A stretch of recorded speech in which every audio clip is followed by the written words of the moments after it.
Langit malam itu tampak menggantung rendah di atas pantai Parangkusumo, seolah siap runtuh menelan siapapun yang berani datang terlalu dekat. Ombak menggulung seperti binatang buas yang menggeram dalam gelap. Tidak ada bintang, tidak ada suara jangkrik. Bahkan angin pun seakan dicekik mati. Raka berdiri di atas pasir dingin dengan tatapan kosong, matanya merah seperti orang kesurupan. Di hadapannya, sesajen tertata rapi. Kepala ayam hitam dengan mata terbuka, bunga 7 rupa yang mulai membusuk, dan sebilah pisau karatan. Bau kemenyan terbakar bercampur amis darah memenuhi udara, menusuk hingga paru-paru. Ia membuka kemejanya. Di bawah cahaya senter yang remang, kulit perutnya tampak pucat. Tanpa ragu, ia menyayat lambungnya sendiri, dalam dan perlahan. Darah segar mengucur, menetes ke pasir seperti tinta menodai kertas suci. Raka duduk bersila di tengah lingkaran sesajen. Di tangannya, selembar kain kusam bertuliskan aksara Jawa kuno, warisan dari seorang dukun tua yang ia temui di lereng Gunung Kidul. Ia mulai melantunkan mantra dengan suara gemetar. Penguasa Laut Kidul, ratu segala nyawa dan ombak, terimalah darahku dan kupersembahkan namanya. Namanya Tegar, pengkhianat, milikmu mulai malam ini. Begitu kalimat terakhir diucapkan, angin berhenti. Laut membisu, suara ombak lenyap seketika, digantikan oleh kesunyian yang menindih dada. Dari kejauhan, kabut laut naik, membentuk sosok tinggi menjulang. Rambut panjang menjuntai ke air, gaun hijau kebiruan menempel di kulit pucat yang berkilau seperti sisik. Matanya kosong, tapi terasa seperti menatap isi kepala manusia hingga ke dosa terakhirnya. Sosok itu tidak berjalan. Ia melayang di atas ombak, mendekat perlahan tanpa cipratan. Siapa yang kau tawarkan? Suara itu serak, seperti jeritan perempuan yang diceburkan ke laut dalam keadaan hidup-hidup. Raka menunduk, darah masih menetes. Tegar. Senyuman muncul di wajah makhluk itu. Senyum yang tidak pernah diciptakan untuk membahagiakan manusia. Senyum pemangsa yang baru mencium bau mangsa segar. Bagus, bisiknya. Malam ini dia akan kupanggil ke laut. 3 kilometer dari pantai. Di sebuah rumah modern bercat putih, Tegar tertidur di sofa, kelelahan setelah bekerja. Jam menunjukkan pukul 3:12 dini hari. Televisi yang sebelumnya mati mendadak menyala sendiri. Layarnya menampilkan gambaran laut bergejolak, tapi tanpa suara. Tegar mengernyit. Ia mengambil remote, mencoba mematikan TV. Tidak berhasil. Tiba-tiba, layar berubah. Menampilkan wajah seseorang di tengah pantai. Wajah yang dikenalnya. Gambar membesar. Raka menatap lurus ke kamera. Matanya berdarah. Tegar bangkit panik. Tapi saat ia memutar tubuhnya, ada yang berdiri di belakangnya. Perempuan berambut panjang basah dengan gaun hijau penuh lendir laut. Matanya menghitam. Kulitnya dingin. Ia tersenyum. Lalu membuka mulut, memuntahkan segenggam pasir dan cacing hidup ke lantai. Lampu mati. Televisi meledak. Tegar berlari ke pintu. Gagangnya berubah menjadi tangan membusuk yang mencengkeram pergelangan tangannya. Suhu tubuhnya turun drastis. Jeritannya tak terdengar siapa-siapa. Lantai retak. Dari retakan itu, air laut menyembur bersama teriakan makhluk-makhluk kecil tak berkaki yang merayap di sekujur tubuhnya. Keesokan paginya, pantai Parangkusumo. Langit mendung. Raka duduk di atas pasir. Tubuhnya lemas tapi senyumnya puas. Di depannya, ombak tenang menghempaskan sebuah karung goni basah, terikat tali tambang dan mengeluarkan bau busuk menyengat. Dengan tangan berdarah, ia menyeret karung ke daratan. Isinya, kepala Tegar, kulit wajahnya mengelupas, matanya membelalak. Tubuhnya tercabik, bagian perut hilang seperti dimakan dari dalam. Kertas basah tertempel di dahinya, bertuliskan darah. Tumbal pertama diterima. Masih 3 lagi. Jangan berhenti, atau kau yang kutarik. Raka menutup karung itu. Ia tidak menangis, tidak muntah, tidak takut. Ia tersenyum kecil dan menatap laut yang kembali tenang, seperti menanti bisikan berikutnya dari dasar samudera. Ia tahu betul, ini baru awal dari neraka panjang. Pagi itu, Raka duduk termenung di warung kopi dekat pantai. Seolah-olah hidupnya tak terganggu oleh kematian brutal yang baru ia saksikan malam sebelumnya. Tapi di balik matanya yang tenang, pikirannya dipenuhi gambar-gambar mengerikan. Tubuh Tegar yang tercabik, bau asin darah, dan bisikan halus dari sosok bergaun hijau malam itu. Ia tahu perjanjian itu belum berakhir. Mas Raka? Suara seorang perempuan membuyarkan lamunannya. Seorang pelayan warung berdiri di samping meja, membawa segelas kopi hitam. Kopinya udah jadi. Raka mengangguk tanpa berkata apa-apa. Saat perempuan itu berbalik hendak kembali ke dapur, ia tiba-tiba terhenti. Tubuhnya kaku. Matanya mendelik dan dari bibirnya mengalir setetes air asin seperti air laut. Ia menoleh perlahan dan Raka sadar. Itu bukan perempuan yang tadi bicara padanya. Rambut pelayan itu kini panjang menjuntai hingga menyapu lantai. Matanya kosong. Kulit wajahnya retak-retak seperti tanah kering. Saat ia tersenyum, darah merembes dari sela-sela giginya. "Tumbal berikutnya," bisiknya pelan. "2 lagi." Kemudian perempuan itu ambruk. Wajahnya kembali seperti semula, seolah tak terjadi apa-apa. Orang-orang mulai berdatangan, panik melihat pelayan itu pingsan mendadak. Tapi Raka bangkit perlahan dan pergi tanpa sepatah kata. Malamnya ia duduk di kamar kos. Tangannya memegang sebuah foto usang, 5 sahabat semasa kuliah. Mereka semua tersenyum bahagia. Namun kini hanya 2 yang masih hidup, Raka dan Bram. Tegar sudah menjadi tumbal. Yang berikutnya adalah Bram, satu-satunya yang dulu ikut menertawakan Raka saat ia berbicara soal penglihatan-penglihatan aneh setelah kecelakaan setahun lalu. Raka tahu untuk menyelesaikan perjanjian itu, ia tak cukup hanya menyebut nama. Ia harus memberikan bagian tubuhnya sebagai jaminan. Dengan tangan gemetar, ia menyiapkan pisau. Cermin di hadapannya buram. Lampu berkedip. Suara laut tiba-tiba terdengar dari ventilasi kamar yang bahkan tidak menghadap pantai. Raka menatap tangannya, lalu pelan-pelan menyayat bagian punggung. Bukan untuk membunuh diri, tapi untuk mengelupas sebagian kulitnya. Darah mengucur. Rasa sakit membakar. Ia menggertakkan gigi sambil meletakkan kulit itu dalam mangkuk logam kecil berisi air laut yang ia ambil dari pantai kemarin malam. "Ratu Laut Kidul, ini kulitku untuk kesetiaan, ambillah Bram. Dia penentang takdir." Ombak terdengar menghantam tembok kamar. Jendela pecah sendiri. Cermin retak. Dari air dalam mangkuk muncul bayangan sosok Bram. Tertawa. Tapi tawanya berubah menjadi jeritan. Jeritan itu berubah menjadi suara air mendidih. Mangkuknya bergetar, lalu meledak, menyebarkan darah ke seluruh dinding kamar. Dan di tengah darah itu terbentuk tulisan, "Kesetiaan diterima. Tumbal kedua akan dijemput sebelum fajar." Di tempat lain, Bram sedang berdansa di sebuah bar. Musik keras, lampu warna-warni, dan alkohol mengalir deras. Ia tertawa, tak tahu bahwa takdir telah menuliskan namanya di dalam lautan. Di balik kaca bar, sesosok perempuan berbaju hijau berdiri diam. Tak ada yang melihatnya, tapi setiap kali lampu berkedip, bayangannya semakin dekat. Lalu listrik padam, musik berhenti, dan dari kegelapan terdengar suara robekan, seperti kulit disayat perlahan-lahan. Bram terbangun di tempat asing, lantai kayu lembab, udara lembab menusuk paru-paru. Ia mengenakan pakaian pesta yang sudah basah oleh keringat dingin. Kepalanya berdenyut, dan dunia di sekelilingnya tampak berputar. Tidak ada suara musik, tidak ada cahaya. Hanya satu cahaya remang yang berasal dari lilin-lilin kecil yang meneteskan darah, bukan lilin biasa. Saat ia mencoba berdiri, terdengar suara rantai bergeser. Pergelangan tangannya terikat. "Ini apa?" gumamnya panik. "Siapa di sana?" Tidak ada jawaban, hanya suara tetesan air dari atap. Tapi tak lama, suara langkah pelan mulai terdengar. Menyeret, bukan berjalan. Dari balik kabut asap kemenyan dan bau amis, muncul sosok wanita. Gaun hijaunya panjang dan menjuntai, mengambang tanpa menyentuh tanah. Rambut hitamnya menutup sebagian wajah. Dan ketika ia mendongak, Bram ingin muntah. Wajahnya seperti disusun dari potongan-potongan wajah manusia lain. Mata yang berbeda ukuran, bibir jahitan, hidung yang remuk, dan kulit yang tampaknya dijahit kasar dari banyak kulit manusia. Wanita itu mendekat dan berlutut di depan Bram. "Apa kau tahu?" Suaranya pelan, berat seperti dari dasar laut, bahwa satu-satunya dosa yang tak bisa dimaafkan adalah mengingkari janji. Bram menggeleng panik. Aku nggak ngerti." Wanita itu menyentuh wajahnya. Jemarinya dingin seperti es dan lengket si lumpur kuburan. "Raka membuat perjanjian. Kau bagian dari harga yang harus dibayar." Tiba-tiba mata Bram terasa panas. Ia berteriak. Tapi bukan karena tusukan, bukan karena luka, melainkan karena matanya tidak bisa menutup. Kelopak matanya menegang. Syaraf-syarafnya membeku. Wanita itu berbisik. "Kau akan melihat semua yang terjadi. Bahkan saat jiwamu tertarik keluar, kau akan tetap menyaksikannya. Ini hukumanmu." Kemudian 2 tangan muncul dari balik gaun hijau. Tangannya sendiri, tapi tidak lagi memiliki kulit. Tangan itu mulai mencungkil kulit wajah Bram perlahan-lahan, seperti mengupas buah. Jeritannya menggema sampai dinding-dinding retak. Namun matanya tetap terbuka. Sementara itu, di tempat Raka. Raka terbangun di lantai kamarnya.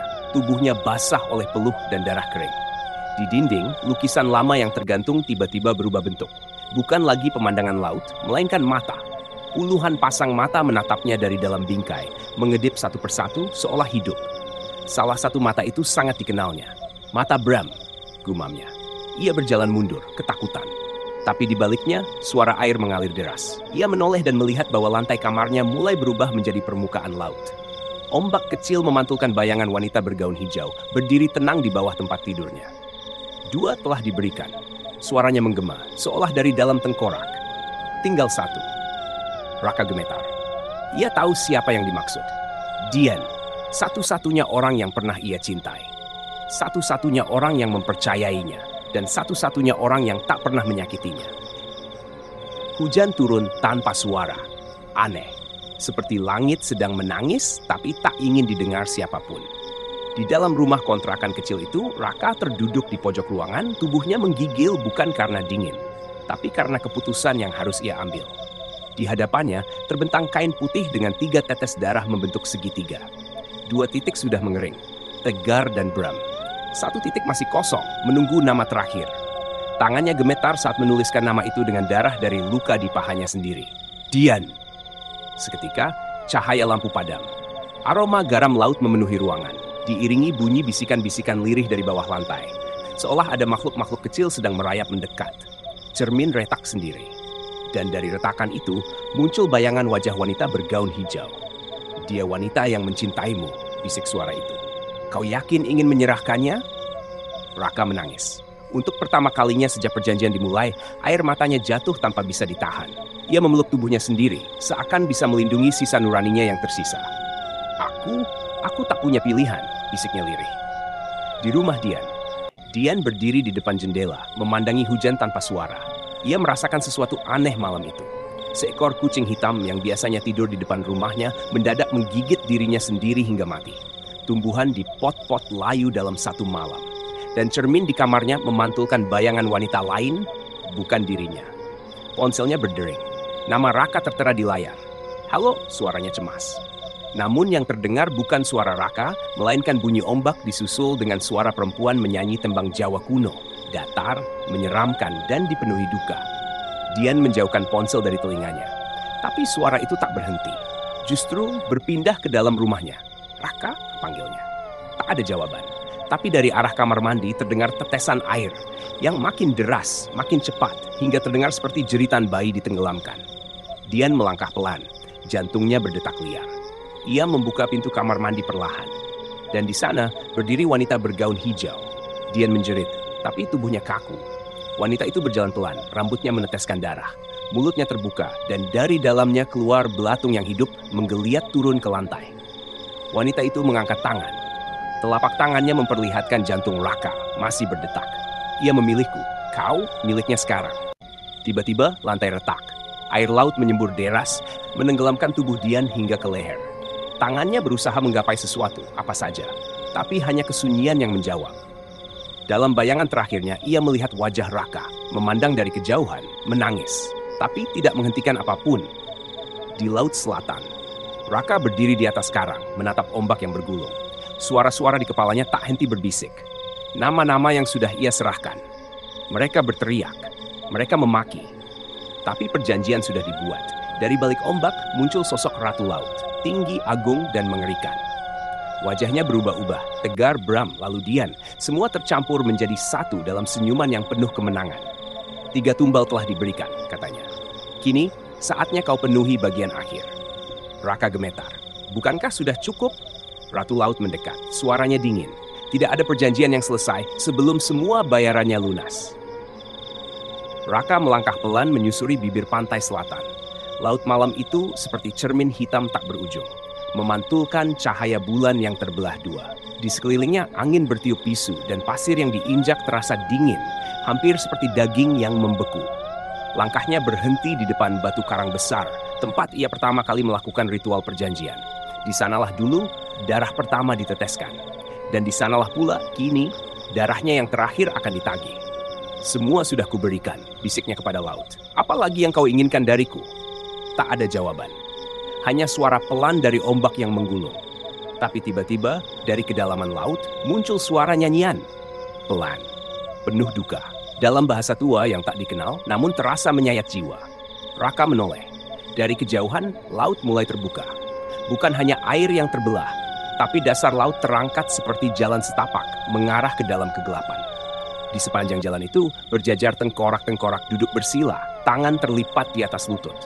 Masing-masing tengkorak memiliki rambut hitam panjang dan mulut yang masih bisa bernyanyi. Itu bal tumbal masa lalu. Langkah-langkah Raka tak bisa dicegah. Kakinya seperti ditarik kekuatan tak kasat mata, memaksa masuk ke jalan tengkorak itu.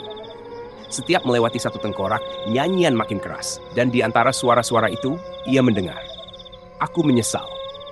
Jangan ke sana, Raka. Dia akan menelan jiwamu. Namun tubuhnya tak bisa berbalik. Ia masuk lebih dalam, hingga akhirnya tiba di tengah lingkaran karang tempat seorang wanita duduk di singgasananya, Nyi Roro Kidul. Wajahnya bukan seperti yang digambarkan legenda. Ia terlalu indah untuk dunia ini, tapi terlalu mengerikan untuk disebut manusia. Mata hijau menyala, kulit seperti batu jiok hidup, dan dari setiap helai rambutnya menetes darah. Datanglah pewaris kesetiaan, katanya.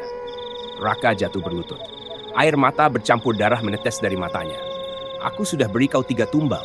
Apalagi yang kau mau? Tanyanya parau. Jiwamu, jawabnya singkat. Raka terdiam. Nyi Roro Kidul berdiri.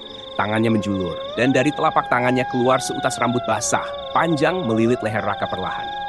Bukan untuk membunuh, tapi untuk menarik jiwanya keluar dari tubuhnya. Raka berteriak. Tubuhnya menggeliat, namun semakin keras ia menjerit, semakin dalam rambut itu masuk ke tenggorokannya. Ia bisa merasakan ruhnya terkelupas satu persatu, dimulai dari matanya yang membeku, telinganya yang mendadak tuli, hingga lidahnya yang tergulung ke belakang. Namun saat hampir seluruh jiwanya terserap, suara lain muncul. Bukan dari tengkorak, bukan dari laut, tapi dari langit. Petir menyambar, dan hujan darah turun dari awan merah pekat. Tengkorak-tengkorak tiba-tiba membungkam. Nyanyian berhenti. Nyi Roro Kidul menoleh ke langit. Matanya menyipit. Kau bukan bagian dari perjanjianku. Langit terbelah. Sosok berjubah gelap berdiri di antara 2 awan. Tangannya menggenggam keris dengan darah ribuan tahun. Langit malam yang semula pekat kini terbelah seperti kertas dibakar dari tengah. Sosok berjubah gelap turun perlahan, seolah melayang di antara hujan darah yang mengguyur lautan. Ia tidak menginjak air justru menjauh, memberi jalan seperti takut kepada kehadirannya. Keris di tangannya panjang, berkarat, dan berdenyut seperti makhluk hidup. Setiap tetes darah yang jatuh ke bilahnya langsung menguap dalam kepulan asap hitam. Di belakangnya, suara gong dari dunia lain menggema tanpa arah, mengguncang dasar laut. Nyi Roro Kidul menatapnya dengan mata hijau menyala. Tak ada rasa takut, hanya kemarahan yang perlahan muncul dari senyuman dinginnya. Kau, pengkhianat langit, bisiknya. Tidak seharusnya ikut dalam urusan laut. Sosok berjubah menjawab. Suaranya berat seperti suara bumi saat retak. Perjanjian darahmu mencemari keseimbangan. Jiwa ini, ia menunjuk tubuh Raka yang menggeliat di bawahnya. Belum milikmu. Nyi Roro Kidul tertawa pelan. Suaranya menggetarkan air hingga muncul gelembung-gelembung besar dari dasar laut. Dia menyerahkan jiwanya sendiri. Tidak ada yang bisa menolak darah yang telah dipilih. Sosok jubah gelap melangkah maju. Tapi dia menyerahkan karena tipu daya. Dan tipu daya bisa dibatalkan. Keris diangkat. Bersamaan dengan itu, ribuan tengkorak yang sebelumnya menyanyi kini hancur. Suara jeritan menyatu menjadi badai gema yang memekakkan. Darah dari mereka naik ke udara, berputar membentuk lingkaran pelindung di sekeliling tubuh Raka. Raka mendongak, setengah sadar. Matanya nyaris tak terlihat, wajahnya penuh luka dan bercak darah. Tapi saat melihat sosok berjubah itu, jiwanya sedikit tergetar. Seolah ingatannya akan ayahnya yang pernah hilang saat mendaki gunung muncul kembali. Siapa? Kau? Gumamnya lemah. Sosok itu menoleh padanya, dan untuk sekejap, dari balik tudung gelapnya, tampak mata yang sama seperti milik Raka. Aku, bagian dari yang kau lupakan. Aku tidak datang untuk menyelamatkanmu. Aku datang untuk menyeimbangkan. Tiba-tiba, Nyi Roro Kidul menghentakkan tangannya ke laut. Gelombang setinggi langit bangkit dari arah barat. Di dalam gelombang itu, wajah-wajah tumbal berteriak tanpa suara. Tegar, Bram, Dian, dan ratusan lainnya. Semua bergerak menuju sosok berjubah dengan niat melumat habis. Tapi sebelum tsunami itu sampai, keris di tangan sang penyeimbang ditancapkan ke tanah laut. Dan waktu berhenti. Ombak menggantung di udara. Darah yang mengalir jadi beku. Nyi Roro Kidul membeku di tempatnya. Wajahnya tak lagi tersenyum. Waktu ini milik langit. Ujar sang penyeimbang menoleh pada Raka. Pilih, kau kembali, atau ikut bersamaku ke tempat yang tak bernama. Raka dengan tubuh setengah jiwa tak menjawab. Tapi dari mata yang masih berkaca-kaca, sang penyeimbang tahu masih ada sesuatu yang belum selesai di dunia atas.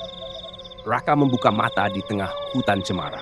Angin dingin menusuk tulangnya, tapi ia tidak merasakan kedinginan. Tubuhnya terbaring di atas rerumputan basah, pakaian kompang camping, dan di dada kirinya ada bekas luka berbentuk keris. Ia mendongak. Langit mendung, tidak ada ombak, tidak ada tengkorak, tidak ada ratu laut. Ia sudah kembali, tapi kembalinya bukan seperti dulu. Ia bukan Raka yang sama. Ada kehampaan dalam dadanya, seperti sebagian dari dirinya tertinggal di dasar laut, terkubur bersama jiwa-jiwa yang ia korbankan. Langkahnya limbung saat kembali ke kampung. Rumah-rumah warga sepi. Tak ada suara ayam, tak ada anak-anak berlari. Semua jendela tertutup, seperti mereka tahu sesuatu telah kembali dari tempat yang tidak seharusnya. Di depan rumah tua milik ibunya, Raka berdiri terpaku. Tangannya gemetar saat hendak mengetuk pintu. Tapi sebelum ia lakukan, pintu itu terbuka sendiri. Di dalam, gelap. Aroma dupa memenuhi ruangan. Di meja ruang tamu tergelar 3 foto. Tegar, Bram, dan Dian. Di depan ketiganya, lilin kecil menyala dan meneteskan darah, bukan lilin biasa. Ibunya muncul dari balik tirai. Wajahnya tua, lebih tua dari seharusnya. Matanya kosong, tapi senyumannya menyayat. "Anakku sudah pulang," katanya lirih. Tapi bukan lagi manusia. Raka mundur. "Bu, apa maksudnya?" Wanita itu melangkah pelan, menyentuh wajah Raka dengan jari yang keriput dan dingin. "Kau sudah melewati batas dunia, dan saat seseorang kembali dari sana, ia tidak akan pernah utuh lagi.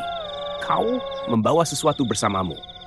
Dari cermin yang tergantung di dinding, bayangan Raka terlihat berbeda. Matanya gelap, tak lagi memantulkan cahaya. Di balik pundaknya tampak bayangan wanita bergaun hijau, berdiri tenang, tersenyum. Malam itu, Raka mencoba tidur, tapi setiap ia memejamkan mata, ia melihat dasar laut. Tengkorak yang menyanyi. Wajah Dian saat tenggelam. Jeritan Bram yang matanya dipaksa terbuka. Dan suara Tegar yang memanggil-manggil namanya dengan nada kecewa. Ia terbangun sambil terengah. Tapi di balik keringat dingin, ia menyadari sesuatu. Ia tidak sendiri. Di bawah tempat tidurnya ada suara nafas. Panjang, dalam, dan berat. Seperti seseorang sedang tidur bersamanya. Perlahan ia mengintip ke bawah ranjang. Kosong.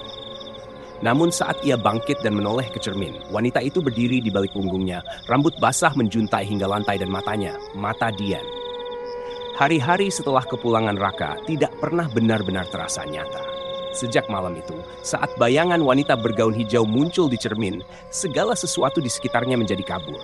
Ia mendengar bisikan dari air keran, melihat bayangan berenang di kolam kecil, dan yang paling membuatnya gila, ia mendengar suara tangisan bayi dari dalam perutnya sendiri. Tubuhnya mulai berubah, bukan secara fisik, tapi lebih dalam, lebih halus, lebih mengerikan. Ia bisa merasakan sesuatu tumbuh dalam dirinya, sesuatu yang bukan darah daging manusia. Setiap malam, suara itu makin jelas. Tangisan bayi, kadang tawa lirih, kadang suara gurgling seperti makhluk yang baru belajar bernapas.